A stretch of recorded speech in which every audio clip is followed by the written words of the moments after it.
Okay, here we are with Janice Severance at the Bookstore of Gloucester. That's right. I got the name right. Yeah. Okay, Janice, we're going to talk about, well, this is the tail end of a Fall reading series. okay, fall reading series that you've had. Is it right here you have it? Yep. How do you have the store set up for that? Well, all the bookcases are on wheels, and Ah. we spread them all out. We can fit about, 75 people in here. Whoa. Yeah. Really? Okay. That must be a lot of energy when those happen. Yeah. So what happens? Like the author comes in and they sit down and they read from their book, or they talk about the book and take questions? They do a reading, and then they do for about 45 minutes, and then they do a question and answer part with the people who have come to hear them. And you have the books. If someone wanted to buy the book, you have it on hand. Oh yeah, of course. And does the author usually sign it too? Yep, and then after it's over, they sit and chat with whoever came, and they sign their books, personalize them. And there's no charge for that. No. People can come right off the street. Homeless people can come and hang out. Absolutely. There you go. Prefer that. That's good stuff. All right. Nice warm night in the bookstore. So tomorrow night, well, when people see this, it'll be tonight. On Thursday, October Thursday night, 29th. Yeah, will be a woman, her name is Lucy Honick, who was brought to our attention by Peter Anastas. She's a friend of his. And also Lucy just moved to Gloucester, I think in the past year. And she also came in. This is how it happens. An author will come in and introduce themselves and ask if we'll do a reading for them. And so we agreed to do it. I don't do everyone who comes in, but Yeah. certain people, certain books that If it speaks to you. go along with the literary background of the bookstore. Yeah. We usually do. So this year we had 5 events. Usually we have 10. Slowing down a little, but And Lucy, what is the name of the book? Waiting for Rescue, and she'll be here on Thursday night at 7 o'clock. She'll read from her book. People will ask her a lot of questions. A lot of writers come because they're always interested in how you did it, how you do it, what's your writing style, and then how did you get published. A lot of people today come in and say, oh, I have a new book just been published, but it's been self-published. Yeah. People are driven to that. It's not a thing to be ashamed of.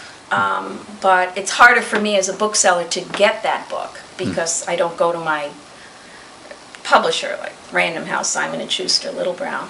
But we honor books that are self-published as long as they pertain to the kind of bookstore we present.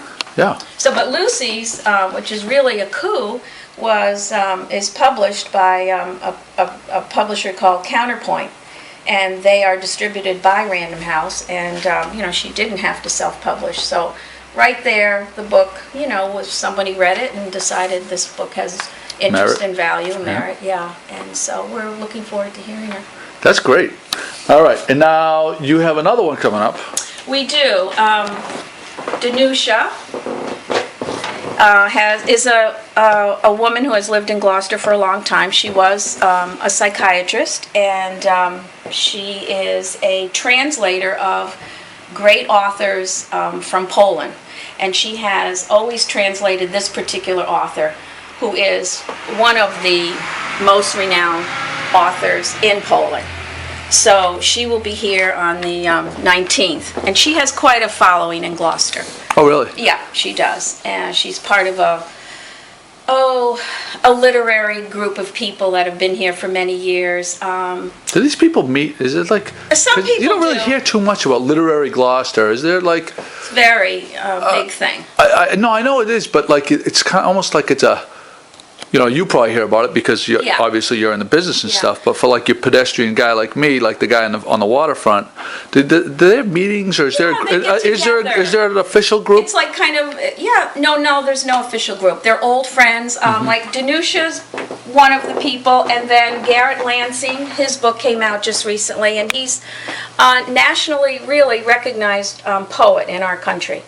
And he is and Danusha too, they were all involved with Charles Olson. And so they've been together for many years. And Peter Anastas, Vincent Farini. And the interesting thing is there's a whole young group of people in their 30s, one of which is James Cook, who's an English teacher at the high school. And he teaches a whole course at the high school on Charles Olson, which is magnificent. Yes. And he's a poet. His wife is a poet, Amanda Cook. And so it's like a whole new generation that I'm seeing from Olson, Farini, Anastas, and then this other group. And a man who works here, Patrick Dowd, he is also part of that younger group. And there are more. That's encouraging, though. Yeah. You know what I mean? And they're social friends, and they get together and they talk literature. Yeah. That's pretty cool. Yeah. So it was very exciting when we had Garrett here. Yeah. And he's going to be in Cambridge this week. And then we had Anita Diamond, who is also a national author. And she's written The Red Tent. My wife I know she read that. Yeah, and Good Harbor, and The Last Days of Dogtown. And then she also she writes a lot of books on Jewish culture, history, religion. And Charlotte Gordon is another local author. And this is her new book, The Woman Who Named God. And she's very... she has a very big following. Yeah. Nationally and national. Yeah. Yeah. She. I'm trying to remember her first book here. That was so good. Oh, first book she did, a nonfiction book, was Mistress Bradstreet, and all about the people who came over from England, and started Harvard and started the colony. Yep. And Mistress Bradstreet was one of the progressive women in that group of men that you usually just hear about. Almost like the place across the street here from the Judith Sargent. Right, yeah. right. Yeah. She was a very progressive, and she was a teacher, educated woman, and Charlotte wrote about her. Oh, she wrote about her? Mistress Bradstreet, not Judith Sargent. Okay. Another woman writes about Judith Sargent here. Her name is where's her book? Oh, her name is Bonnie Hurd Smith. She's even a descendant of hers.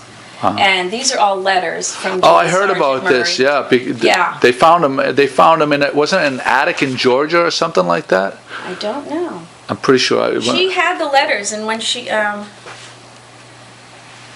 don't know. I don't know that part of it, the Georgia part. But this woman has done extensive research on Judith Sargent Murray.